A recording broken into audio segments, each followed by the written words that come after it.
പിന്നെ അഷ്കർക്ക വിജയരാഘവൻ ചേട്ടൻ അച്ഛനായിട്ട് അച്ഛൻ മകൻ കോംബോ എങ്ങനെയുണ്ടായിരുന്നു? ഇപ്പോൾ വിജയരാഘവേട്ടൻ നമ്മുടെ കുട്ടേട്ടന് അവാർഡ് കിട്ടി, ഒരുപാട് നാളുകൾക്ക് ശേഷമാണ്, ഇതുവരെ കിട്ടിയിട്ടില്ല അദ്ദേഹത്തിന്. എന്ത് തോന്നുന്നു? സഹനടനായിട്ടാണ് കിട്ടിയത്.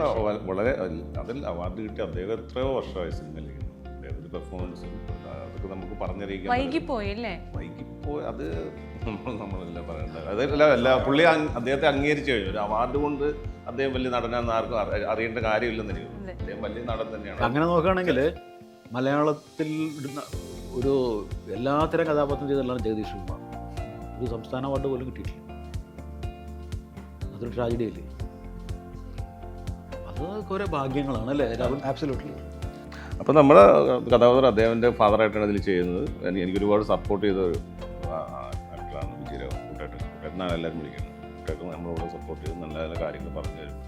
അപ്പോൾ വലിയൊരു ഗുരുസ്ഥാനീയൻ എന്ന രീതിയിൽ തന്നെ എന്നെ സപ്പോർട്ട് ചെയ്യും. നമ്മുടെ ക്യാമറമാൻ പി സുകുമാർ സാറാണെങ്കിലും ഡയറക്ടറാണെങ്കിലും എല്ലാവരും ഒരുപാട് സപ്പോർട്ട് ചെയ്യും. ഏറ്റവും കൂടുതൽ നമ്മൾ നന്ദി പറയേണ്ടത് നമ്മുടെ പ്രൊഡ്യൂസറോട് തന്നെയാണ്. കാരണം ഇങ്ങനെ ഒരു പടം 2 ഷെഡ്യൂളായിട്ട് എടുക്കുക എന്ന് പറഞ്ഞാൽ വലിയ മുതൽ മുടക്കുള്ള പരിപാടിയാണ്. അദ്ദേഹത്തിൻ്റെ ഒരു ആഗ്രഹം പ്രകാരമാണ് അദ്ദേഹത്തിന് ഇങ്ങനെ ചെയ്യണമെന്ന് പറഞ്ഞു. എല്ലാവരും സപ്പോർട്ട് ചെയ്യും. എല്ലാവരും കൂടെ ഉണ്ടായിരുന്നു. ഇങ്ങനെ പ്രൊഡ്യൂസേഴ്സ് വളരെ അങ്ങനെ വിരലിൽ എണ്ണാവുന്ന ആൾക്കാരുള്ളൂ ഇങ്ങനെ കണ്ടിന്യൂസ് ആയിട്ട് സിനിമ ചെയ്യുന്നത്. അദ്ദേഹത്തിൻ്റെ 15ാമത്തെ സിനിമയാണെന്ന് തോന്നുന്നു ബെഞ്ചി പ്രൊഡക്ഷൻസ്.